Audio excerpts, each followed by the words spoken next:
तक़रीबन गुज़िरियल साल 2025 जे सेप्टेंबर अक्टूबर शायदि नवंबर में फेसबुक मोनेटाइज़ेशन जे बारे में मूं हिकु वीडियो रखियो हो त पाकिस्तान में अगस्त 2026 ते ट्रायल बेस ते फेसबुक मोनेटाइज़ेशन शुरू कंदो।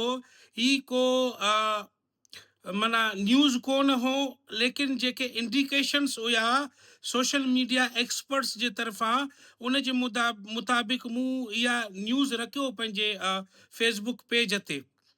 हाणे जेको 3 लाख व्यूज़ आहिनि उहे पूरा कयो। उन खां बाद काफ़ी माण्हुनि खे अगस्त ताईं फेसबुक टाइम ॾेई रहियो आहे त अगस्त ताईं तव्हां क्लीन पोस्टिंग रखो, माना कम्यूनिटी गाइडलाइंस जे ख़िलाफ़ न वञनि, जंहिंमें एट स्पीच आहे, एडवर्टाइज़मेंट आहे, अनऑथेंटिक एंगेजमेंट आहे, त जीअं माना 2 नंबर एंगेजमेंट वठण पैसा कमाइण लाइ उहे न हुजनि।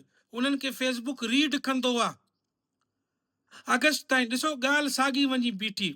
हाणे काफ़ी दोस्त आहिनि उहे चवनि था त असां 3 लाख व्यूज़ पूरा कया आहिनि, असांखे कंटेंट मोनेटाइज़ेशन मिली न आहे। काफ़ी दोस्तनि खे मिली बि आहे। ॾिसो, जेकॾहिं तव्हांखे कंटेंट मोनेटाइज़ेशन मिली बि न, असुल केल बाद जो आहे। उन खां बाद डॉलर ॾाढा ॾुखिया ठहंदा आहिनि। उन लाइ हाई लेवल जो फुल टाइम एक्टिविटी तव्हांखे फेसबुक ते ॾेखारिणो आहे। तव्हांखे एक्टिव रहणो आहे, सरगर्म रहणो आहे। मक़सदु त तव्हांखे पोस्टिंग जे मथां पोस्टिंग करणी आहे। काफ़ी दोस्त सिर्फ़ु रील्स जे चक्कर में आहिनि। काफ़ी दोस्त जेके आहिनि उहे साईं खे चवां लॉन्ग वीडियो जे चक्कर में आहिनि। बाबा ॾिसो, फेसबुक काफ़ी शयुनि में अर्निंग ॾींदो आहे।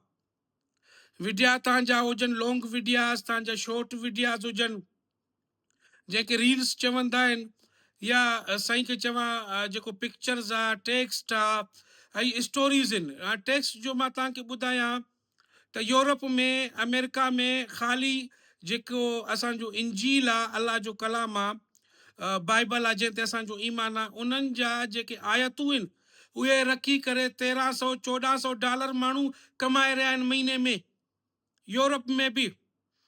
तो असांजा माशाल्लाह काफ़ी हाफ़िज़ आहिनि, क़ुरान जा हाफ़िज़ आहिनि, नातख़्वान आहिनि। तव्हां टेक्स्ट रखी सघो था।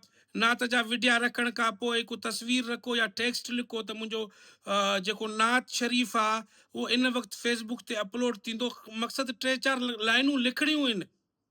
सो ध्यानु कयो ऐं नाउमीद न थियो। काफ़ी दोस्तनि जा मैसेजूं अचनि था त बाबा असांजे लाइ हिकिड़ो वायरल वीडियो ठाहे। बाबा हिकिड़ो वायरल वीडियो, पहिरीं त ॻाल्हि क़िस्मत जे हथ में आहे, मां नाचीज़ छा थो करे सघां। इहो बि माण्हुनि जो मोहबत आहे जेको मूंखे ॾिसनि था। ठीकु आहे, वायरल वीडियो जेकॾहिं मां हिकु वायरल वीडियो तव्हांखे ॾियां, पोइ काफ़ी माण्हू दिलि बर्दाश्त था थियनि था। भई ॾिसो, तव्हांखे महिनत करिणो आहे। 100 तरीक़ा आहिनि फेसबुक ते पैसा कमाइण जा। तव्हां कंटेंट मोनेटाइज़ेशन वसीले कमाए सघो था, या कंहिं प्रोडक्ट जो लिंक ॾेई उतां तव्हां कमीशन हासिल करे सघो था। डॉलर जे सूरत में पार्टनरशिप एड्स करे सघो था। सब्सक्रिप्शन जॾहिं आन ते तव्हां सब्सक्रिप्शन ते बि अर्न करे सघो था। स्टार्स ते बि तव्हां डॉलर कमाए सघो था। उन खां अलावा जेको लीगल चैनल आहे फेसबुक ते एडवर्टाइज़मेंट जो, उहो करे बि तव्हां जेको आहे सो डॉलर कमाए सघो था, पाकिस्तान में पैसा कमाए सघो था। सो तव्हांखे सिर्फ़ु ऐं सिर्फ़ु सबुरु करिणो आहे ऐं तव्हांखे 100% एक्टिव रहणो आहे। ईअं न आहे त बाबा हिकु ॾींहुं मां कंहिं वरी नथो करे सघां। ॾिसो, तव्हां प्लैनिंग कयो। तव्हां आचर जे ॾींहुं या जुमे जे ॾींहुं हिकिड़ो ॾींहुं हफ़्ते में मख़सूसु कयो, उन में तव्हां कम से कम 6 खां 7 कंटेंट ठाहियो। हूअं त माण्हू ठाहिण ते अचे, 10 आराम सां ठाहे वेंदो आहे। न सिर्फ़ु वीडिया हुजनि, लॉन्ग वीडिया हुजनि, रील्स हुजनि, पिक्चर्स हुजनि, टेक्स्ट हुजे, स्टोरी हुजे, इन्हनि शयुनि ते बि कमु कयो, दिलि न लाहियो। अॻिते हली इहे शयूं तव्हां लाइ फ़ाइदेमंद साबित थींदा।